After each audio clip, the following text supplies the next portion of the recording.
لله من أسمائه 99 من بعدها يتلون جزاء محصيها دخول الجنة كما رواه في صحيح السنة. السلام عليكم آسيا، مرحبا بك.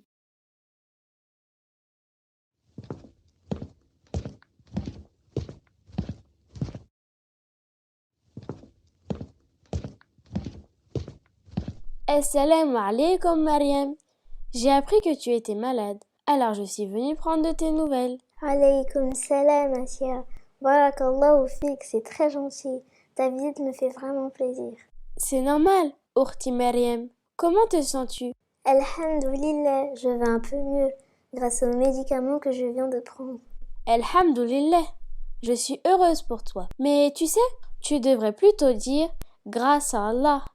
Ceci est un bienfait d'Allah, car le médicament en soi ne peut te soigner que par la permission d'Allah. D'ailleurs, parmi les noms sublimes d'Allah, on trouve Ash-Shafi, c'est-à-dire le guérisseur. D'accord, c'est donc Allah seul qui peut nous guérir. Pourquoi prendre des médicaments alors? Allah est le seul guérisseur, mais il nous demande de nous soigner car c'est lui qui a créé les médicaments pour qu'ils soient une cause de notre guérison. Et il nous a accordé le savoir pour découvrir ces médicaments. Ah ok, j'ai compris. C'est un peu comme la nourriture. C'est Allah qui nous nourrit, mais nous devons quand même consommer de la nourriture. Exactement. Par sa sagesse, Allah Azza wa Jal nous demande de faire des causes pour profiter de ses bienfaits. Il nous demande de manger, de nous soigner, de nous marier, d'étudier. Mais Allah pourrait nous accorder tout cela sans que nous bougions le petit doigt. Effectivement, car Allah est capable de toutes choses. Mais Allah Azza wa Jal veut nous voir agir, nous voir faire des efforts pour lui obéir et ainsi obtenir son paradis. Si Allah avait voulu, il aurait guidé toute l'humanité à l'islam. Pourquoi ne l'a-t-il pas fait alors? Allah fait ce qu'il veut et par sa sagesse, il a laissé à l'être humain le choix de lui obéir ou pas. Ainsi se différencier ceux qui méritent son paradis de ceux qui ne le méritent pas. J'ai compris, c'est tout à fait clair. La prochaine fois, je dirai « Par la grâce d'Allah, je vais mieux depuis que j'ai pris ce médicament. » Effectivement, c'est beaucoup mieux. J'aimerais faire une autre cause qui pourrait te permettre d'obtenir la guérison par la permission d'Allah. Ah bon, laquelle? Une doua que notre noble prophète, sallallahu alayhi wa sallam, nous a apprise. Car il nous a enseigné qu'il était bien d'invoquer Allah pour le malade. Masha'Allah, excellent, je t'écoute. Cette doua est la suivante. Allahumma rabban nas, adhibil ba's, ishfi anta shafi la shifaa illa shifaa'uk, fashfi Maryam, shifaan la yughadiru saqama. Maintenant, répète avec nous cette doua. Allahumma rabban nas, adhibil ba's, ishfi anta shafi la shifaa illa shifaa'uk, fashfi Maryam, shifaan la yughadiru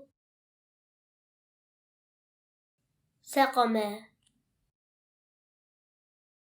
Allahumma barik, je me sens beaucoup mieux, Asia. Qu'Allah te récompense. Alhamdulillah, la santé du corps est un bienfait énorme, mais la maladie aussi renferme de grands bienfaits. Ah bon? La maladie peut être un bien? Tout à fait. Lorsque le musulman tombe malade, cela le pousse à patienter et à invoquer Allah. De plus, la maladie permet aux musulmans de se faire pardonner beaucoup de ses péchés et donc de ne pas être punis pour nos fautes auprès d'Allah.